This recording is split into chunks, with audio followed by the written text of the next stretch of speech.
الحمد لله رب العالمين، والصلاة والسلام على نبينا محمد وعلى آله وأصحابه أجمعين، وبعد. أعوذ بالله من الشيطان الرجيم. بسم الله الرحمن الرحيم. قد قالها الذين من قبلهم فما أغنى عنهم ما كانوا يكسبون فأصابهم سيئات ما كسبوا والذين ظلموا من هؤلاء يصيبهم سيئات ما كسبوا وما هم بمعجزين. أولم يعلموا أن الله يبسط الرزق لمن يشاء ويقدر إن في ذلك لآيات لقوم يؤمنون. قل يا عبادي الذين أسرفوا على أنفسهم لا تقنطوا من رحمة الله إن الله يغفر الذنوب جميعا إنه هو الغفور الرحيم. وأنيبوا إلى ربكم وأسلموا له من قبل أن يأتيكم العذاب ثم لا تنصرون. واتبعوا أحسن ما أنزل إليكم من ربكم من قبل أن يأتيكم العذاب بغتة وأنتم لا تشعرون. أن تقول نفس يا حسرة على ما فرطت في جنب الله وإن كنت لمن الساخرين. أو تقول لو أن الله هداني لكنت من المتقين. أو تقول حين ترى العذاب لو أن لي كرة فأكون من المحسنين. بلى قد جاءتك آياتي فكذبت بها واستكبرت وكنت من الكافرين. صدق الله مولانا. صحت، خوشحاله ژوند او د دنیا او آخرت کامیابی او سرلوړي غواړم. قدرمن ورونو خویندو، ان شاء الله الرحمن نن موږ او تاسو د الزمر د مبارکې سورې له 50 آیت نه خپل درس شروع کوو. پاک الله دې د قرآن پاک زده کړه موږ او تاسو ته اسانه او په عمل توفیق راکړي. په تیر درس کې موږ او تاسو ولوستل چې الله سبحانه وتعالی فرمایي چې پیغمبر علیه السلام ته چې ما په تا باندې کتاب یعنی قرآن پاک نازل کړ د خلکو د هدایت په خاطر په حق سره. دا د حق کتاب ده چې خلک حق خواته د سعادت خواته د دنیا او د آخرت کامیابی خواته هدایت کوي. او څوک چې هدایت شي د دې کتاب د هدایت مطابق هدایت ترلاسه کړي، پس هدایت د خپل ځان لپاره د خپل به سعادت وي، خپل به سعیدي نیکبخته وي، دنیا او آخرت به ښکلی. او څوک چې ګمراه شو، اعتنا یې ونه کړله، ایمان را نه وړ په قرآن پاک باندې، د هدایت نه ګټه پورته نه کړه، خپل ایمان او اعمال اصلاح نه کړل، جوړ نه کړل،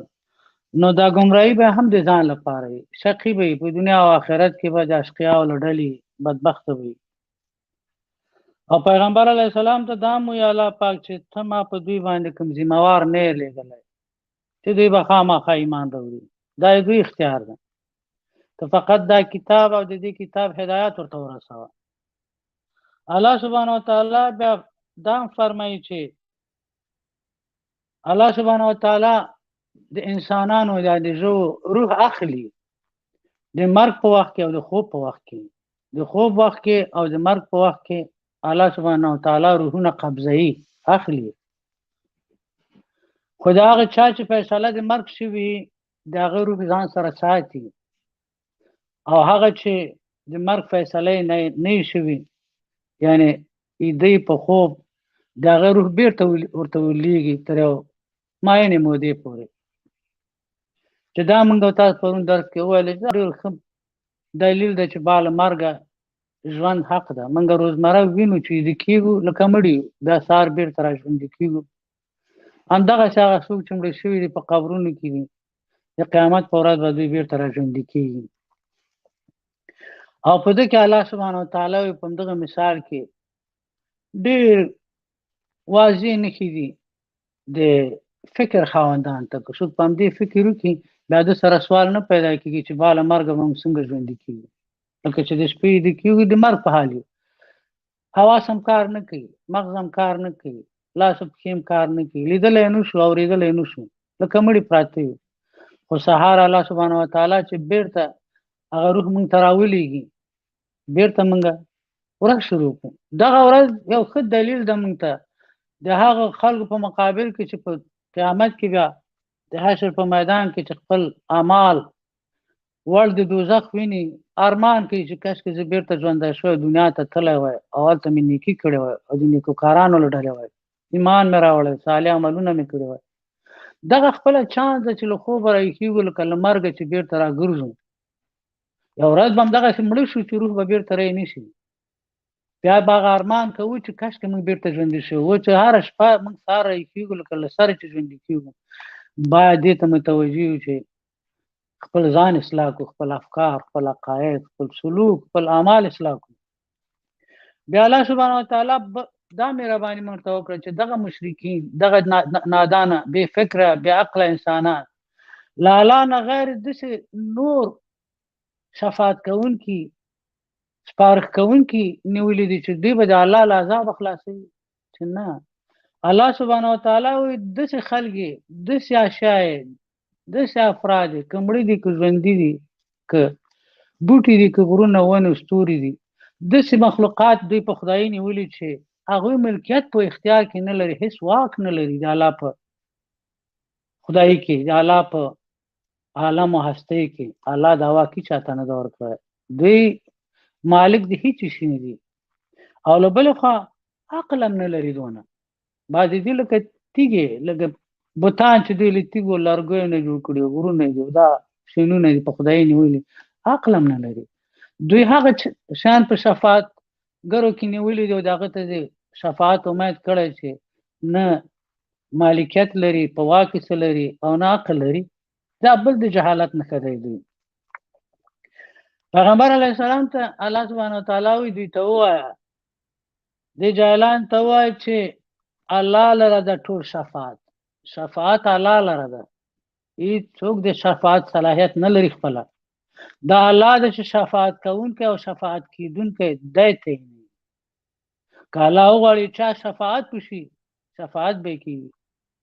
که الله وغواړي څوک د چا شفاعت وکړي شفاعت به کوي دا د الله په اختیار کې ده دا د چا په واک کې نه ده ځکه هلته وایي چې شفاعت ټول الله سره ده ځکه چې الله سبحانه وتعالی سره پاچاهي ده د اسمانونو د ځمکې او ټول شان الله ته ورګرځېدونکي دي او دې مشرکینو ته چې وایي د الله نوم په یوازیتوب سره یاد کړي چې واحد الله دوی زړونه له کرکې نه ډک شي ځکه دوی ته ماشومتوب نه هر اړخ ویل شوي دي چې دا پلانی بت دا زمونږ سپارښتنه کوي الله ته الله د دوی د سپارښتنې مطابق فیصلې کوي دا ورته ویل شوي دي یا وایي چې دا بت د موږ ضرورتونه رفع کوي د موږ مشکلات دفع کوي د موږ هیلې سرته رسوي دا ورته ویل شوي نو کله چې د واحد الله نوم دوی ته یادوي دوی زړونه له کرکې ډکېږي او په څېره کې دا بد حالت څرګندېږي ځکه چې دوی په آخرت هغسې ایمان نه لري چې باید ولري دا مشرکین او د آخرت منکرین دي چې د واحد الله له نامه سره په زړونو کې کرکه پیدا کړي او څوک چې په آخرت ایمان لري معاهدي د توحید لارې نیولي د الله نوم سره یو خوند ورته پیدا کېږي یو خوشحالي ورته پیدا کېږي خو دې مشرکینو او د آخرت منکرینو ته چې د واحد رب نوم یاد شي نو دوی زړونه له کرکې نه ډک شي او په څېره کې یو بد حالت څرګند شي او خو که همدې مشرکینو او د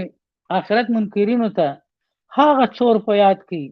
چې له الله نه غیر دوی د هغه عبادت کوي هغه ته هیلې لري هغه ته امیدونه لري هغه ته تمه کوي هغه نه ویره لري د خوف احساس دي کوي لکه دوی بتان نو بیا به ګوري چې خوشحالي به پرې څرګنده شي بیا به خوشحاله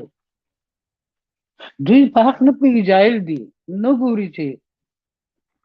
دغه شرکي شیان ټول غلط دي، دا ټول واهي شیان دي، دا خوشي پوش خالی شیان دي، دا حقیقت نه لري په دې عالم کې. یو د دې شانو چې دوی په خدای نیولي لالا نه غیر، دوی واقدار د هیڅ دیوزري نه دي، او دا وس او توان پکې نشته، دا عقل او خرد پکې نشته چې دوی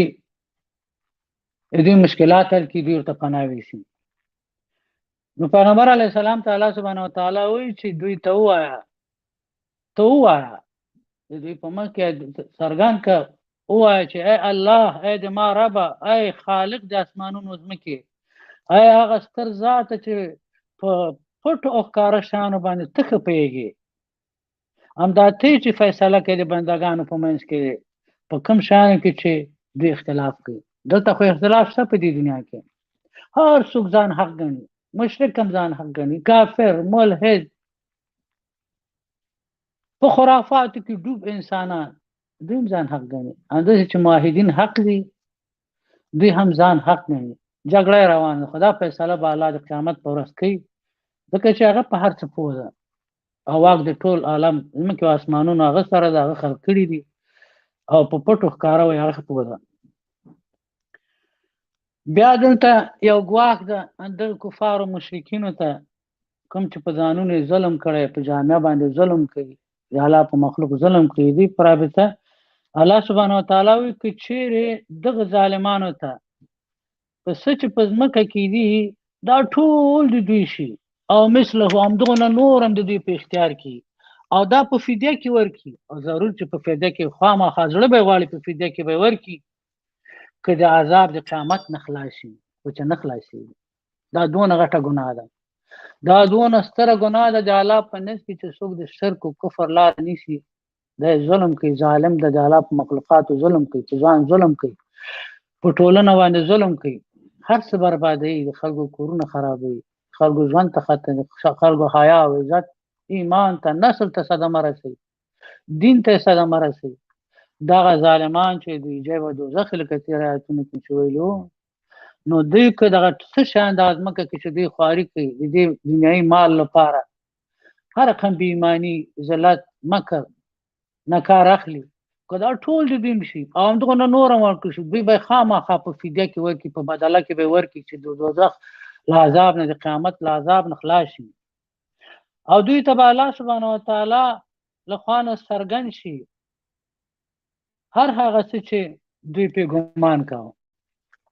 دوی ګمان نه کوه، هغه وعدې چې پیغمبر علیه السلام د الله له جانبه دوی ته ورکولې چې قیامت به وي، داسې حساب به وي، ورته دوزخ او جنت به وي، او دوی پې ملنډې وهلې، هېڅ ګمان یې نه کوي دا به رښتیا وي. هغه به ټول ورته څرګند کړي الله قیامت په ورځ، وبه یې ویني په خپلو سترګو دا ټول حقایقو چې پیغمبر ورته ویلي، او الله به دوی ته دا هم څرګند کړي هغه بدۍ د دوی د کړو وړه چې دوی کول، هغه ظلمونه چې کول د هغه بدي او بد نتایج به ورته څرګند کړي، او راچاپېر به شي په دوی باندې ټول هغه عذابونه چې دوی پې مسخرې کولې، ملنډې پې وهلې، نه منل. بیا الله سبحانه وتعالی د دې انسانانو هغه فطري حالت بیانوي چې په هغه کې د توحید لپاره څرګند نه کړي، وایي کله چې انسان ته کوم تکلیف ورسېږي نو خامخا به دی دعا کوي، دوی به دعا کوي الله سبحانه وتعالی ته، په دعاګانو به سرې لاسونه به پېړ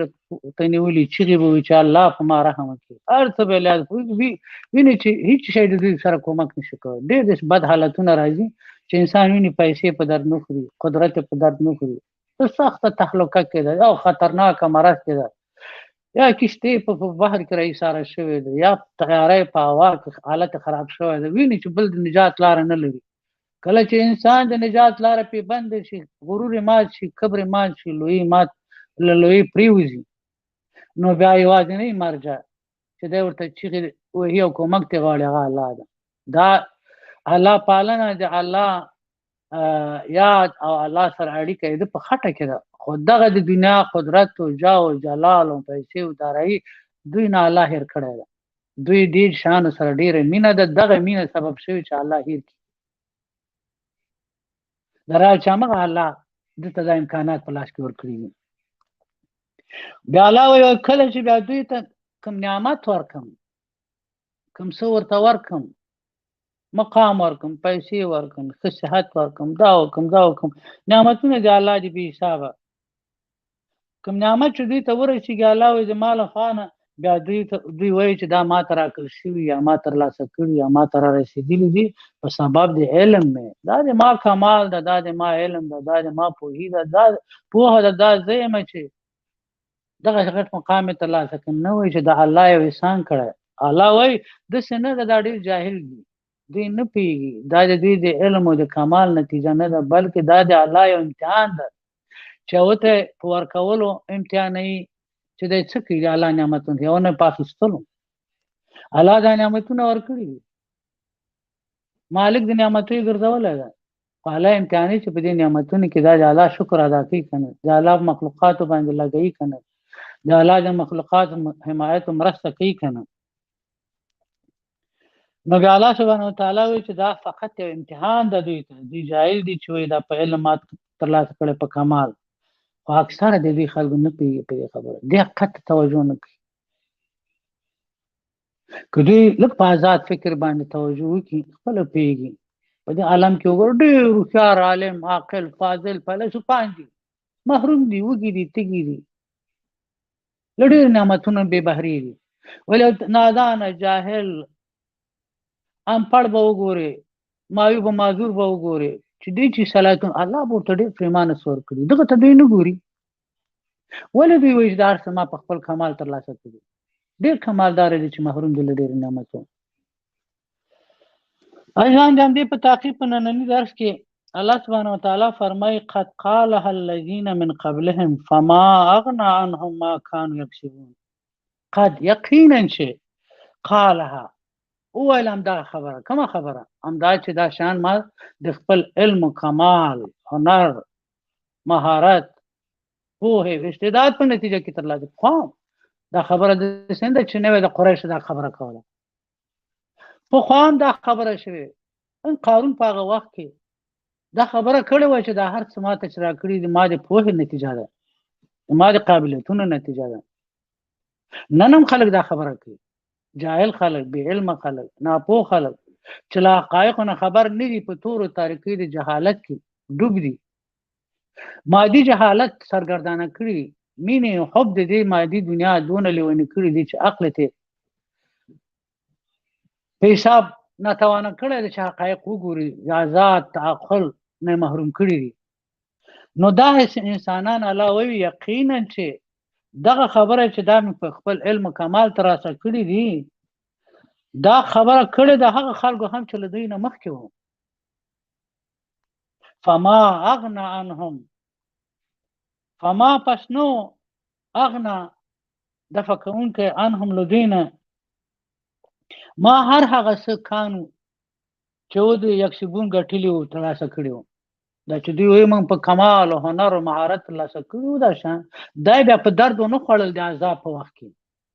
که دوی رښتیا پوه وای، عالم وای، ماهر وای، نو هغه عذاب به هم ځان نه دفع کړی وای. دا څونه شیان چې دوی راټول کړي وو دوی نه عذاب دفع کوی ونه شو. وګورئ چې فرعون قصه په قرآن کې موږ تاسو وویلې، د نمرود قصه هم په دې کې وویل، عادیانو قصه راغله، د سمودیانو قصه راغله، د نوح علیه السلام د قوم راغله، دا ټول د یمن د خلکو، د سدوم د خلکو، دوی ټول مغروره وو. دوی ولې موږ ماهر یو، هوښیار یو، دا څه چې موږ ته راکړل شوي دي دا زموږ خپل قابلیتونه او لیاقتونه دي. مګر کله چې الهي عذاب پرې راغی، عذاب ټول را لاندې کړل، ځان نه دفاع کوی ونه شو. دا دنیا مال چې دوی راټول کړی و په هر چل ول و ټګۍ دا یې په درد ونه خوړ، همغه مال سره لاړل، خوار تباه شو. یعنې دا خبره چې دا شیان ما په خپل علم ترلاسه کړي دا ډېره بده جاهلیت خبره ده. موږ باید ډېر احتیاط وکړو. هر څه چې موږ ته راکړي فقط د الله یو امتحان ده، په موږ شکر یې وکړو. او هر څه چې موږ سره دي د الله له جانبه دي، تر یو وخته پورې دي، باید د الله د رضا په لاره کې له هغه استفاده وکړو. نه دا چې په هغه غرور وکړو، په هغه لوی وکړو، په هغه کبر وکړو، زه ولا وزیر شم، زه ولا والي شم، زه ولا رئیس شم، زه رئیس جمهور شم، زه د پارلمان غړی شوم، زه داسې غټ تجار شوم، ناستې ولاړې مې چا سره دي، دونه ملکیتونه لرم، باغونه لرم، ځمکې لرم، موټرې لرم، کشتیګانې لرم، طیارې لرم. نه، دا یو د غرور وړ نه دي، دا ټول الهي امانتونه دي چې د امتحان لپاره یې ممتاز دي. هغه سخته ورځ چې راغله بیا دا یو د موږ په درد نه کړي. موږ خپل وطن کې ولیدل پاچاهانو وزیرانو چې سرنګوني راغله، هېڅ یې کوی ونه شو، هر څه یې پرېښودل، فرار یې وکړ، ډېرو سر وخوړه. اذان بیا په تعقیب کې الله سبحانه وتعالی فرمایي فاصابهم سیئات ما کسبوا، فاصابهم پس ورسېده دوی ته سیئات هغه بدیګانې ما کسبو د کومو کارو چې کړي وای. چا چې بد کړي په دې دنیا کې د خپل د بدۍ نتیجه یې لیدلې په همدې دنیا کې، او په آخرت کې خو به ضرور ویني په الهي عدالت کې دوی بیا الهي عذاب نه خلاصېږي. نو په دې دنیا کې هم عملا موږ ګورو چا بدي کړې ده، د بدۍ سزا ورته رسېدلې ده. والذین ظلموا من هؤلاء سيصيبهم سيئات ما كسبوا وما هم بمعجزين. والذین هغه کسان ظلموا چې ظلمونه کړي دي من هؤلاء له دغه خلکو نه، مطلب ته قریش نه پیغمبر علیه السلام ته ویل دغه قریش نه کوم چې ظلمونه کړي دي سيصيبهم خامخا ډېر ژر به ورسېږي دوی ته سیئات هغه بدیانې ما د هغه څه کسبو چې دوی کوي، دوی چې څه کړي دي د دوی د بدو کړنو هغه ضرر به دوی ته، مصیبت به دوی ته، عذاب او جزا به دوی ته ورسېږي. لکه چې نور پخوانیو دا اصول دي، دا سنت الهي دي چې هر څوک ظلم کوي، ناروا وکړي، د خپلو بدو اعمالو نتیجه به ویني، هم په دنیا کې هم په آخرت کې. لکه پخوانیو خلکو چې ویل دا د ما علم کمال نتیجه د مې ترلاسه کړي، پې غرور او کبر کړی، د الله بندګان پې کړولي ځورولي دي، خدای ورته جزا ورکړې. همدغه قریش چې ستا په زمانه کې دی پیغمبره دوی کې چا بدي کړې ده، ظلم یې کړی، ناروا یې کړی، ستم یې کړی، د غرور یې کړی، کبر یې کړی، ځان یې له نور لوړ ګڼلی، دوی ته هم عذاب رسېږي د دوی د دې کړو یې. وما هم بمعجزین، او نه دي دا کسان بمعجزین عاجزونکي، یعنی د الله د فیصلې مخه نشي ډب کولی، د الله د فیصلې مخه نشي نیولی، الله نشي عاجزولی. د الله فیصله قاطع ده او قاهره فیصله ده، برلاسې فیصله ده، هېڅوک یې مخې ته نشي درېدی، هېڅوک د الله عذاب نشي تمولی، نشي ایسارولی. دوی پوکه په دې چې دا یوازې تاسو ناستئ دا سرکشي کوئ، غرور کوئ، لویي کوئ، ځان له نور لوړ ګڼئ، ځان پوه هوښیار ګڼئ، او دا ملکیتونه چې په ظلم ناروا ترلاسه کړي دا تاسو د خپل د کمالاتو نتیجه ګڼئ. داسې نه ده، دا الهي امتحانونه دي، دا ازمایښونه دي. تاسو به د دې بدو کړو سزا وینئ، او د الله د فیصلې عاجزونکي تاسو ناستئ، د الله د فیصلو اشارونکي، تمونکي، منع کوونکي ناستئ، تاسو دغسې به تاسو د عذاب راځي. که دا هر څوک وي ځان ته نه غټ درس اخیستل پکار دی. دا درس ما او تا ته هم ګواښ ده، داسې نه ده چې ظلم یوازې مملکت په سطح باندې دا زورور سیاستمداران یا قومي مشران یا لویان وزیران والان کوي، زه ته هم په کور کې په خپله مېرمن، په خپل بچي، په خپل رور، په خپل خور، په خپل مور پلار، په خپل خېښو قوم، په ملګرو همسایهګانو باندې ظلم نتیجه ډېره بده ده. الله به د ظلمونو سزا به ظالمانو ته ورکوي، چې لږه یې په همدې دنیا کې ده، پوره یې په آخرت کې ده. د دې دنیا هم موږ برداشت نه لرو، او د آخرت د عذاب هم برداشت نه لرو. باید ډېر احتیاط وکړو، ځان وساتو له ظلم نه، ناروا نه، ځکه دا د الله فیصله ده، د الهي سنت دي، د دې فیصلې مخه څوک نه نیولی شي او نه یې تم کولی شي، ځنډولی شي. بیا الله سبحانه وتعالی فرمایي اولم یعلموا ان الله یبسط الرزق لمن یشاء ویقدر. څه فرمایي؟ اولم یعلموا، آیا دوی په دې نه دي پوه شوي، په دې نه پوهېږي ان یقینا چې الله سبحانه وتعالی یبسط فراخه کوي الرزق رزق لمن لپاره د هغه چا یا شاو چې وی غواړي ويقدر او کمی تنګي په دې خبره ته دوی توجه نه کړی چې دا فیصله دی ورکړي د رزق د الله لاس کې دي چاته زیاتې چاته کمی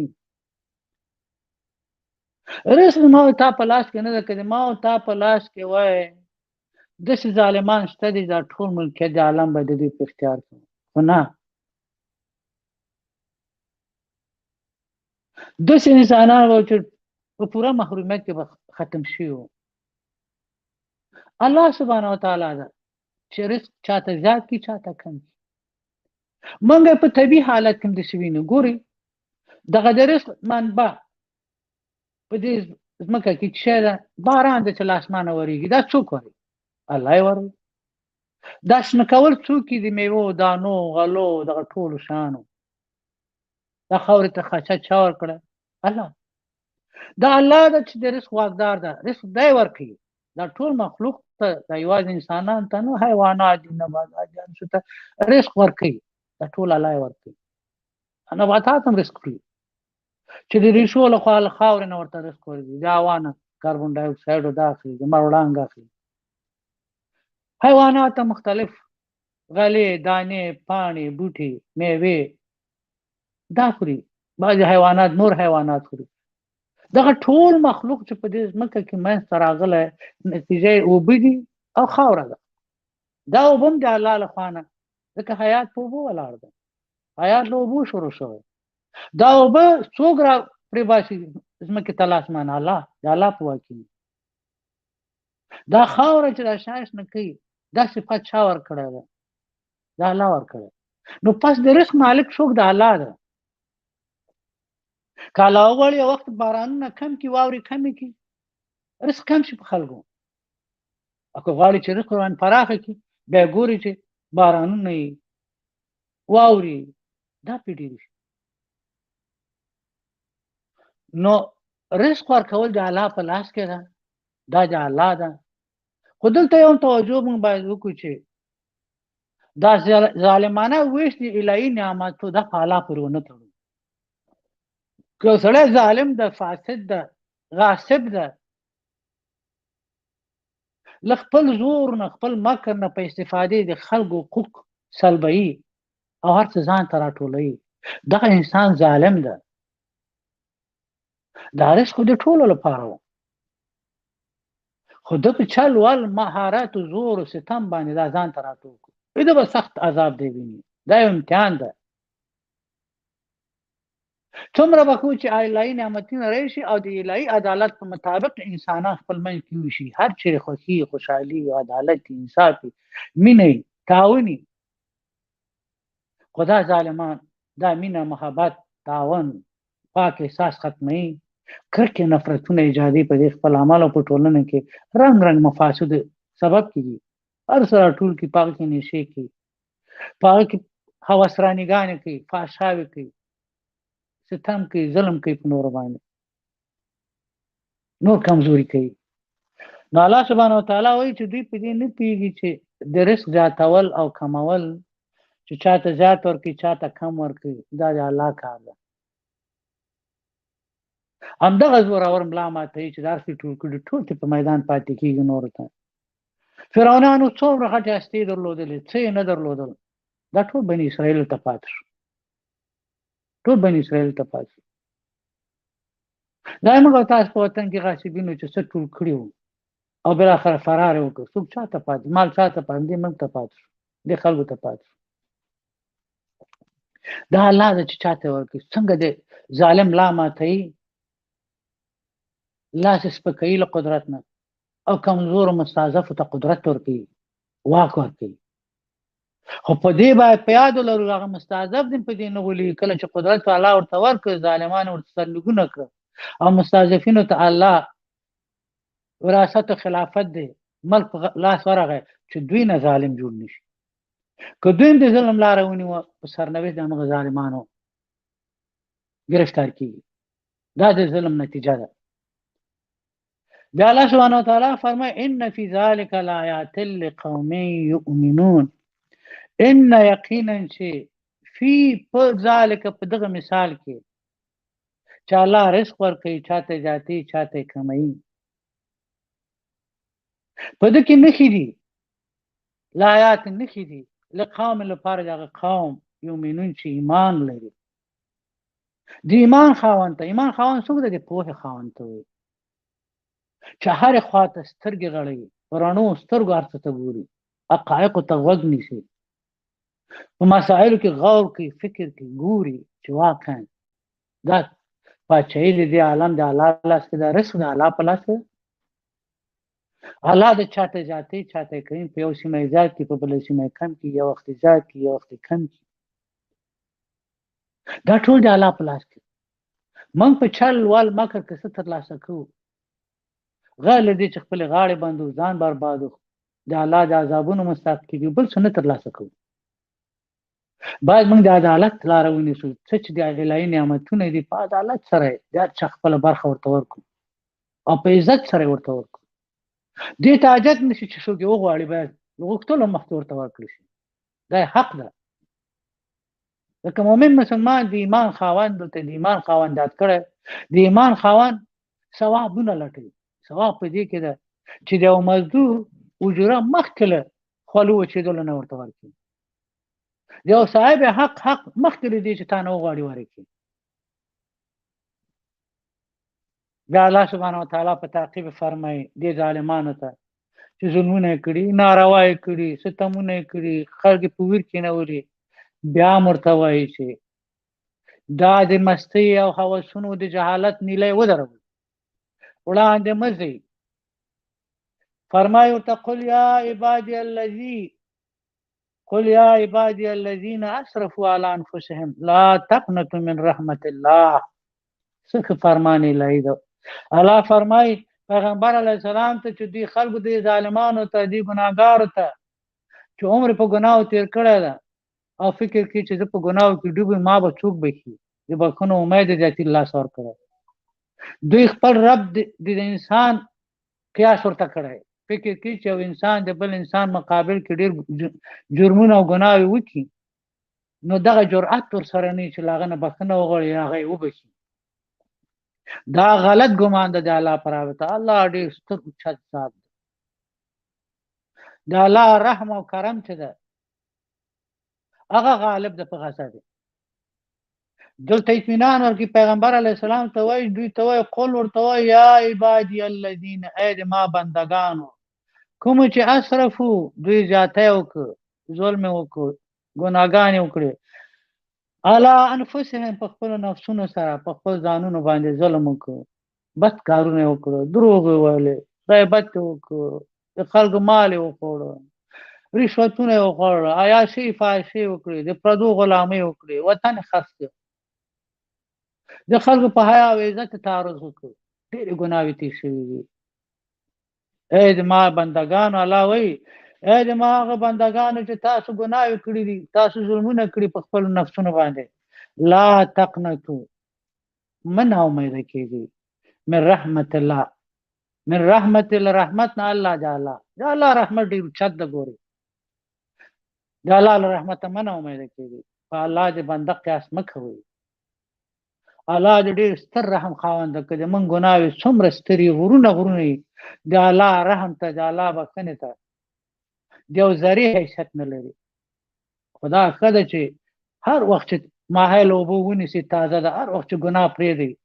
هر وخت چې الله ته رجوع وکړئ، هر وخت چې د الله بندګي په اخلاص کول وغواړئ، هر وخت چې د الله په مخلوق رحم کول وغواړئ، بیا سره وخت ده. مه ناامیده کېږئ، الله ته رجوع وکړئ. لا تقنطوا من رحمت الله، د الله له رحمته مه مایوسه کېږئ. دې تورې تاریکۍ د ګناهو کې ځان مه حصاروئ، راووځئ، پرېږدئ د ظلم لاره، د ستم لاره، د فساد، د بې حیایۍ، د شرکو، کفرو، زورګویي لاره نوره پرېږدئ. که تر نن هم هر څه کړي دي پرېږدئ. د الله له رحمته مه ناامیده، ځکه چې ان الله یغفر الذنوب جميعا، الله فرمایي ان یقینا چې بېشکه چې په دې کې هیڅ شک نشته ده،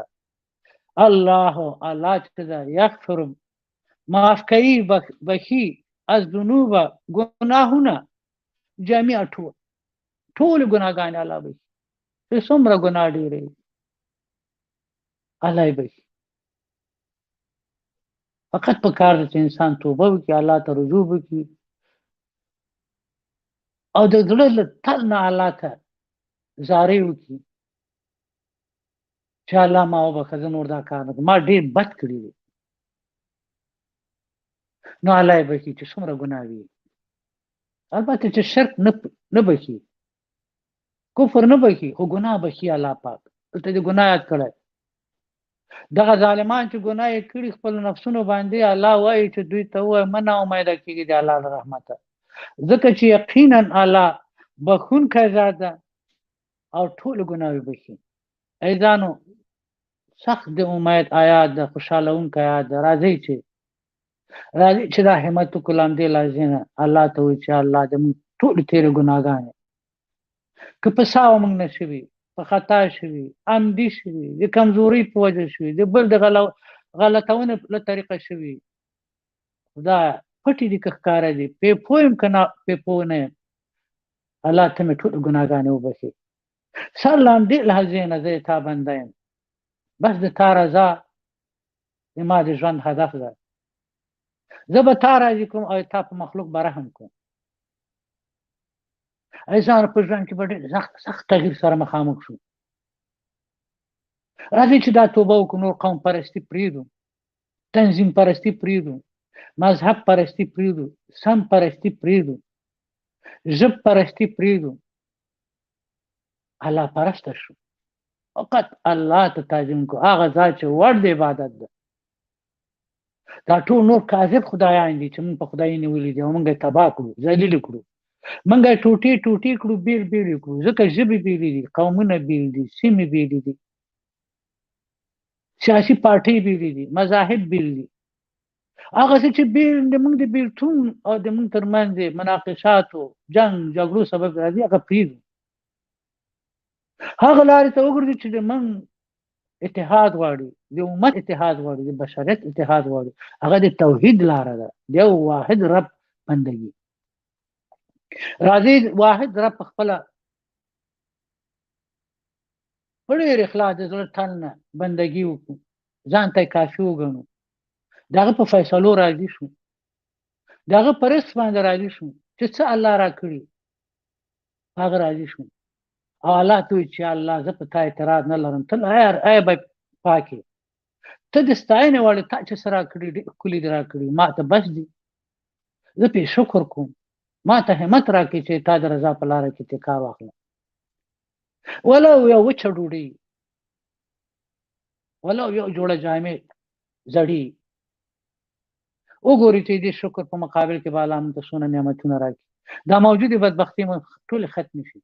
دا ویرو ژړا نفاق و شقاق به په خندا خوله بدل شي په مینه محبت بدل شي په ډاډ و اطمینان به بدل شي ویر او غم دا ټول به ختم شي راځئ دا تعهد وسپارو د قرآن پاک دا آیات ډېر غټ امیدونه انسان ته بخي الله فرمایي قل یا عبادي الذين اسرفوا على انفسهم لا تقنطوا من رحمة الله ان الله يغفر الذنوب جميعا انه هو الغفور الرحيم الله ټول ګناګانې بخي تاسو په ځان ظلم کړی نو تاسو د الله له بخښنې نه د الله له رحمت نه مه مایوسه کېږي الله ته رجوع وکړئ ځکه چې انه یقینا چې الله پاک چې ده هو همدا الله الغفور ډېر بخښونکی ذات ده او رحیم ډېر رحم کوونکی ذات ده دلته ګورئ دې سپېڅلي آیات په آخره کې د غفور رحیم دوه صفات د الله آیات شوي دا خپل سړي ته ډېر غټ درس ورکوي له یو خوا غفور ده چې ګناهګان هم بخي بل خوا رحیم ده چې موږ ته د سعادت لاره پراخوي موږ ته د سمې لارې تګ زمینه مساعد دی یو خوا توره تاریکه نه موږ راکاږي بل خوا سیخې صفا لارې د سعادت هم برابروي په شرط د دې چې موږ الله ته رجوع وکړو الله ته توبه وکړو الله ته وژاړو موږ تاسو ویلي دي توبه کول څه شی دی صرف د خولې خبره نه ده.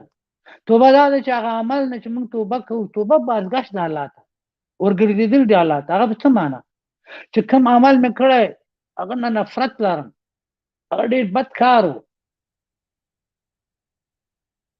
او نه یوازې چې بد کار و،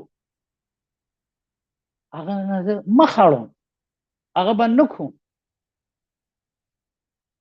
هېڅکله به هغه کار زه بیا نه کوم.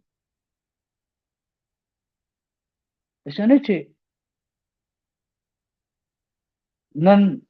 یو جرم نه بد وړې، سبا دې بېرته خوښېږي، نن دې پرېښودم سبا بېرته پې عمل کوي. که موږ د زړه له تل نه الله ته عذر وکړو، ووایو چې الله ما وبخښه، لکه مخکې مې چې ویلې وطن برباد شو، لږه فقر، مرض، محرومیتونه رنګ رنګ، بې باوریګانې، سخت حالت په وطن کې روان ده، خلک له وطن نه وځي. ولې ووځي؟ ټول اواره شول. راځي د دې بدبختۍ د بدلون لپاره دغه یو فارمول دی الله چې موږ ته وایي چې د الله له رحمته مه ناامیده کېږئ. چا چې ظلم کړی الله ته رجوع وکړي، الله بخښونکی ده، د رحمت خاوند ده. عزیزانو بیا په تعقیب فرمایي څه ښه لارښوونې لري قرآن. موږ ته وایي وانیبوا الی ربکم واسلموا له من قبل ان یاتیکم العذاب ثم لا تنصرون. الله سبحانه وتعالی وایي وانیبوا، او انابت وکړئ، رجوع وکړئ، ګرځېدنه وکړئ، وګرځئ. کومې خواته وګرځئ؟ د دې ګناهو نه، د ګناهو په لار روان یم، الله وایي وګرځئ. کومې خواته؟ الی ربکم، د رب خواته خپل وګرځئ. شیطانان پرېږدئ، دا ټګان منافقین پرېږدئ چې تاسو غولولي هستئ. تاسو دې مادي دنیا لپاره داسې لمسولي هستئ، دې شیطان، دې فاسد او شیطاني محافل او افرادو، زه ملګرو له دې لارې نه وګرځئ، بېرته رجوع وکړئ. چا ته رجوع وکړو؟ الی ربکم، خپل رب خواته وګرځئ. واسلمو، او تسلیم شئ الله ته. داسې نه چې الله خواته وګرځئ، دا نه بد راغلي خو حالات نه، تسلیم شي الله فرمانونو ته، تسلیم شي چې الله اوس وکړي. لکه مخکې چې شیطان پیروي کوله او نشي سرګنګ پسې روان وي، شاید وروسته بغل ته نه کتل، په پټو سترګو لیونی روان وي. نه، دلته الله خواته وګرځه په سپینه رڼا کې د الله هغه سپېڅلو هدایاتو ته، چې په هره لحظه کې به تا په زړه کې سکون او ارامش وي او خوشحالي احساس وکړي، او په خپل ماحول کې به خوشحالي ویني. تسلیم شه الله ته. واسلموا له، او تسلیم شه خپل رب ته. چا خواته چې وګرځېدې؟ من قبل، مخکې له دې چې اندا چې یاتیکم راشي تاسو ته العذاب، عذاب تاسو ته راشي. ان یاتیکم العذاب، مخکې له دې چې تاسو ته عذاب راشي. ثم، او بیا چې عذاب راغی، لا تنصرون، بیا به تاسو سره مدد نه کېږي. مخکې دې چې مدد تاسو سره وشي، کومک وشي در سره، بدبختیو نه خلاص شي، بښنه درته وشي، د رحمت دروازې په مخ خلاصې شي.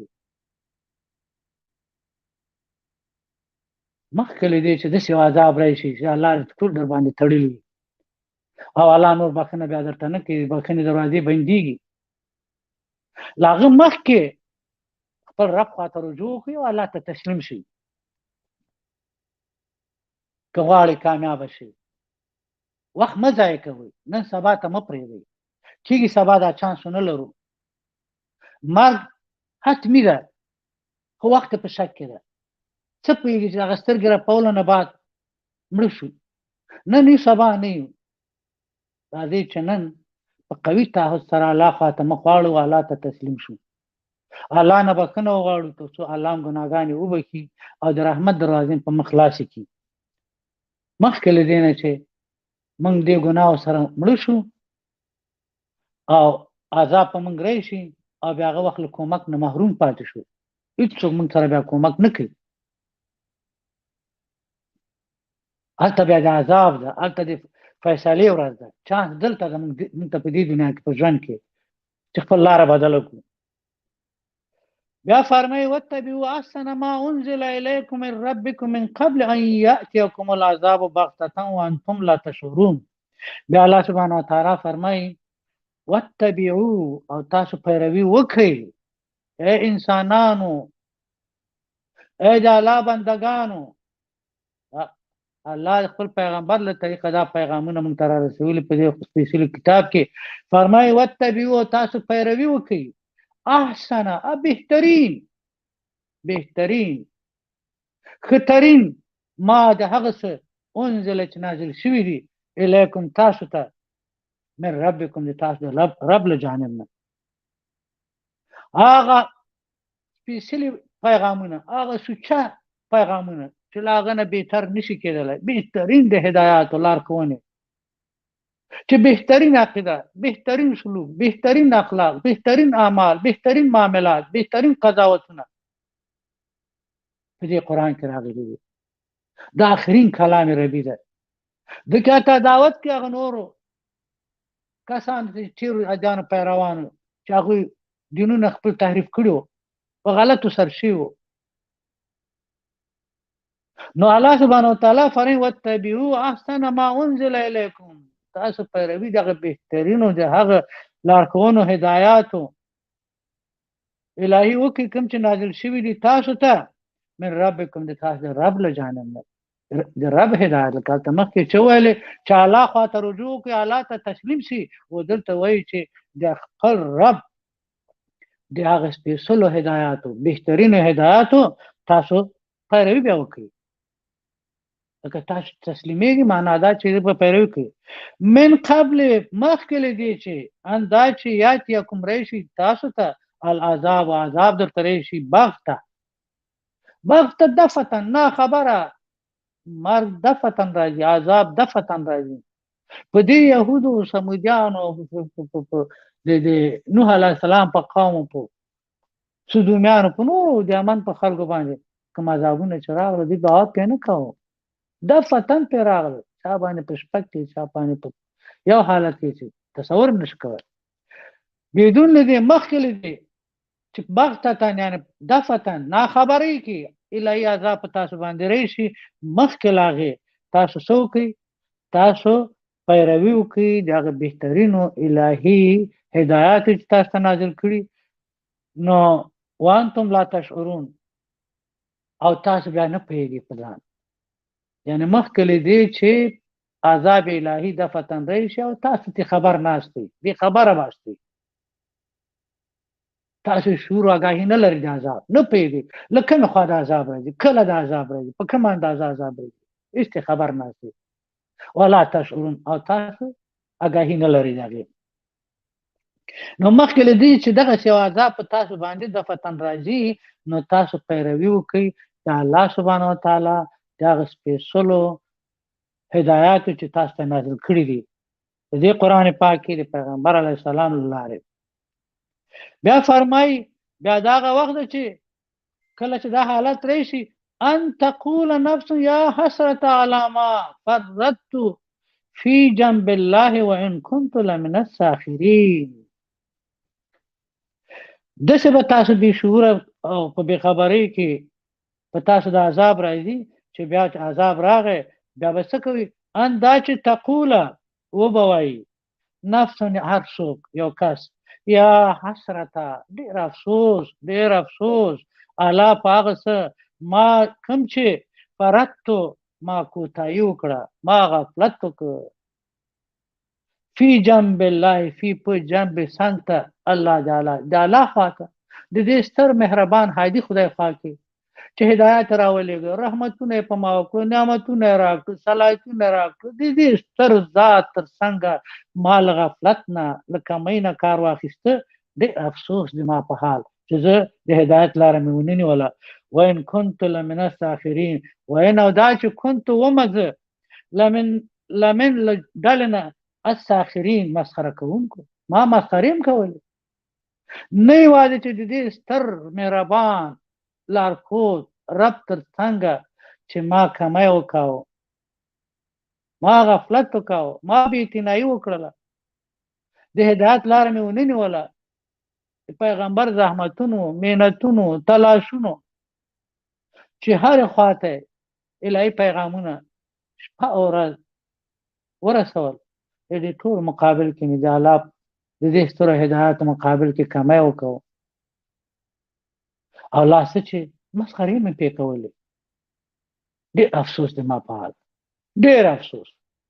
نو دغه چې عذاب پیری شي بل څه بیا په لاس کې نه لري هغه هوس او میلې او غرور دا به ماتي بیا به چیغې وځي په هغه وخت کې بیا به خپل افسوس کوي درد به کوي درد دی ما په حال افسوس دی ما په حال ویړ دی ما په حال باندې چې د الله د دې مهرباني تر څنګه ما دون غټ غفلت او کمای مې وکړ چې ما پیروي د الهي هدایت ونه کړ الله ته ځان تسلیم نه کړ الله خواته ورونه ګرځېدم او ملنډې مې مهلې کړې او تقول او یا بوای لو کچری ان الله ان یقینا الله سبحانه وتعالى چې ده هداني که هدایت کړو ما ته لکنت خامخا به ومه من المتقین متقیان یا بداوي که زه الله سبحانه وتعالى هدایت کړی او د متقینو ولکه الله خو ته اختیار درکړ الله خو ته هدایت لپاره پیغمبر ولېږي هدایت ولېږي امکانات ته برابر کړ الله خو ته هدایت ولې ته هدایت وکړل ته هدایت لپاره دومره زمینه مسائل او ته بیا باندې نشي چې دا الله ونه وکړ نه الله وکړي دي تا ونه وکړل تا ځان کې ورته د هدایت الله سره ورکړ تا ونه وکړ چې هدایت شو متقی جوړ شي نو دا خبيث به بیا پاغه ساتم دا وایي چې او تقول لو ان الله هداني لكنت من المتقين ایا بداوي کې چیرې الله سبحانه وتعالى زه هدایت کړو نو خامخا به متقین نو او تقول او یا بوای او تقول حين ترى العذاب لو ان لي كرة فاكون من المحسنين او تقول وایبا او تقول وایبا ده لکه دوه خبرې چې مخکې وکړې چې خدا خبره وکړه چې په یو آیات کې وایي چې ډېر افسوس دی ما په حال باندې چې د الله په خوا کې ما غفلت نه کار واخیست کمې کاستې نه کار واخیست بې پروایي نه مې کار واخیست او غیر لغه مې مسخرې کولې د الله په هدایت آیا به وایي که الله د هدایت کړی وای نو زه به متقین نه او تقول او یا به وایي حين په هغه وخت کې ترا چې وویني العذاب عذاب کله چې عذاب وویني په دې وخت کې به وایي لو که چیرې ان یقینا لی وی د ما لپاره کرتن یو بل وار بل امکان بل چانس د ما لپاره فاکون پس ينبذ شنبذ من المحسنين نیکو کاران و چې عذاب ویني بیا به دا بغاري وهي او وای بچي د عذاب د لیدو په وخت کې که چیرې ما ته بیا موقع میسر شي بیا دنیا ته لاړ شم بیا له سره ژوند راکړل شي د دنیا نو زه به وګرځم له بهترینو محسنینو نیکوکارانو چې په درد نه خوري دا درې واړه ارمانونه دي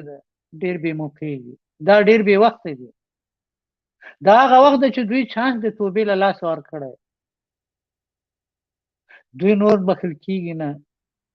دوی به منتظر د عذابونو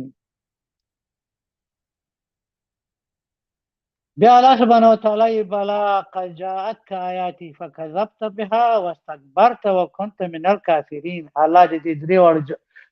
وختونو مقابل کې ورته بلا ولنه تاسو خدا شان غواړي خبره ده چې قد یقینا چې جاءتك راغی تا ته آیاتي د ما آیاتونه راغله تا ته چې دا نن ارمانونه کوي خبره خدا ده چې راغله تا ته آیاتونه د ما فکذبت تا دروغ وګڼل تا د ما آیاتونه ته دروغ وګڼل هغه د رښتینی ونه ګڼل اعتناد ورته ونه کړه پیروي دې ونه کړه فکر دا تا په ونه کومه خرید را پې کولې تا هغه دروغ وګڼل فکذبت بها تا هغه دروغ وګڼل بها هغه واستكبرت او لوی دې وکړه چې زه وګورم دغه اوس دې پیغمبر پسې دا امید او زه ډېر غټ تعلیم یافته یم دا غریب دی زه غټ سرمایه‌دار یم دا لوټه پله نه لري ما پسې لښکرې دي دا لوی وکړه الله وایي چې ما خو تا ته خپل آیتونه درولېږل خو تا هغه دروغ ګڼل او لوی دې وکړه وکنت او شوې ته من الکافرین له کافرانو انکار دې وکړ له حق نه دې انکار وکړ تا ته هدایت راغی تا هدایت په مقابل کې کمی وکړ دا چانس درته و دا درې واړه سوالو ته یو ځای جواب وایي چې تا ته د الله لخوا هدایت راغلی و تا ته د الله لخوا نه الهي پیرزوینې د ډېرو روښانه واضح آیتونو په شکل کې تا ته راغلی د پیغمبر لخوا د هغه ستر شخصیت په هغه لوړ اخلاقو کې تا ته الهي کلام در ورسوه خو تا هغه دروغ وګڼل او لوی دې وکړه او ته کافر شوې ويوم القيامة ترى الذين كذبوا على الله وجوههم مسوده الله فرمایي ويوم القيامة ويوم پورز القيامة د قیامت پورز به ترى ته ووینې د قیامت پورز به ته ووینې الذين هغه کسان کذبوا چې دوی دروغ ګڼلي دروغ به تړل دروغ بلل او دروغ ویل الله په الله باندې په الله آیاتونه دروغ ګڼل وجوههم د دوی مخونه به وګوري مسوده تک تور دوی به مخونه تک توري له ډېر درد غم تعصر نه معیشت نه دغسې به رنګونه تک تور وي چې اوس لوی کوي غرور کوي کبر کوي تمسخر کوي په دین باندې دا نه مني چې الله به دې ظالمان ته جزا ورکوي د جزا ورځ هم راتلونکې ده حتمي ده په دې نه قبول کړو دروغ یې وګاڼو مسخرې پې وکړو نو الله وایي ویوم القیامه ویوم القیامة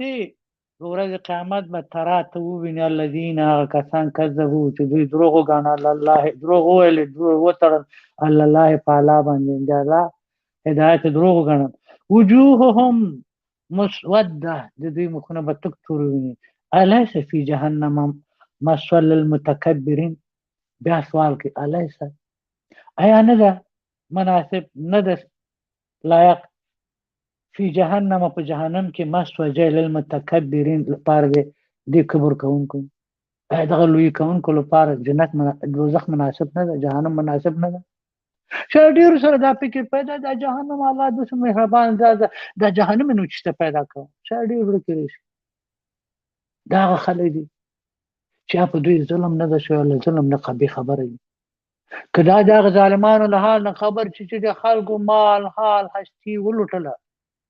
په زور زیاتۍ مکر فریب او د پردو په غلامۍ کې هر څه زیات کړه بیا په انسانانو ظلمونه وکړه د خلکو ژوندونه یې تباه کړه مالونه یې تېچو کړو حیا عزت یې واخلي نسل پرې بدل کړي ایمان ته صدمې ورسولې هر څه ګډ وډ کړه توره ترازمۍ او جهنم یې په خلکو جوړ کړه سور اور یې د خلکو په ژوند بل کړ ای دوی لپاره دوزخ مناسب نه ده ای دوی به برابر دي د هغه چا سره چې هغوی په حیا کې ژوند وکړي په عدل کې ژوند وکړي په مینه کې ژوند وکړي دا د کرکې د دنیا پیروان د شیطان پیروان ای دوی ته دوزخ مناسب نه ده مناسب ځای نه ده چې ده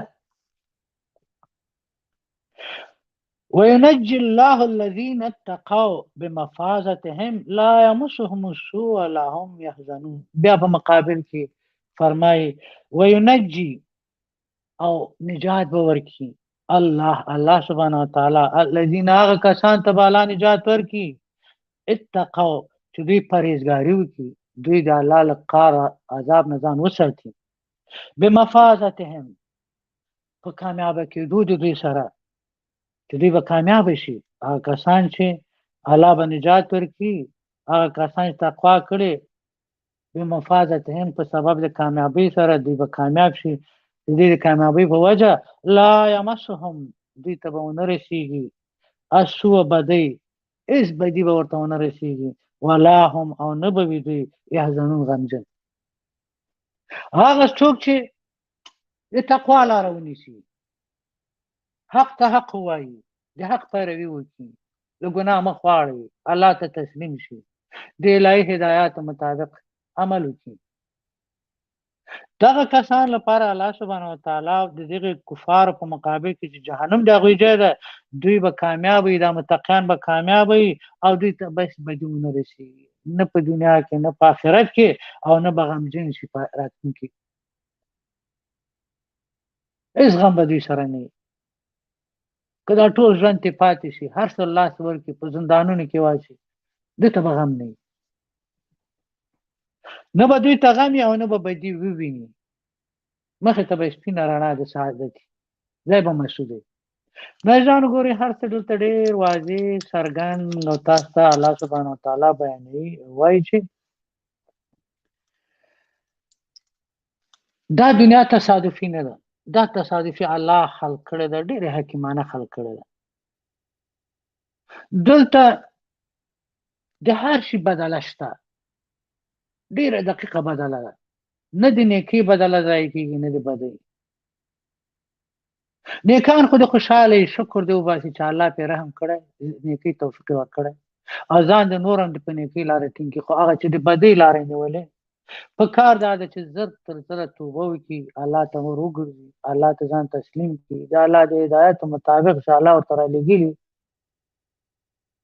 پیروي وکړي انشاءالله ټول به نجات پیدا کړو د الله دین د رحمت دین ده د نجات دین ده د خیر و برکت دین ده د الله له دین نه چې هر څوک لرې شو ګمراه شو بېلاره شو بدبخته شو دا چې په خپله ګمراهي نه پوهېږي هغه به نه پوهېږي خو دا ګمراه شو ځکه دا جهالت و ګمراهي دوه رقمه ده یو مطلقه ده او یو مرکبه یو چې نه پوهېږي خو به نه پوهېږي او هغه چې نه پوهېږي نه پوهېږي چې دا ظالم ده دا مجرم ده دا مرکب ظالم ده مرکب مجرم ده مرکب ګناهګار ده مرکب جاهل ده په کار دا ده چې موږ د دې جهل مرکب نه ځان وکاږو قرآن ته رجوع وکړو قرآن ولولو له قرآن خپل عقیده جوړه کړو خپل اعمال جوړ کړو خپل اخلاق جوړ کړو خپل معاملات جوړ کړو خپل فیصلې او قضاوتونه له قرآن نه واخلو د نفس تابع نشو د غرض تابع نشو د شیطان تابع نشو د هوسونو تابع نشو خپل د دنیا او د آخرت کامیابي وغواړو سبحان ربك رب العزة عما يصفون وسلام على المرسلين والحمد لله رب العالمين سبحانك اللهم وبحمدك أشهد أن لا إله إلا أنت أستغفرك وأتوب إليك لتوجه ډیره مننه کامیاب خوشاله او سرلوړي اوسئ خدای پامان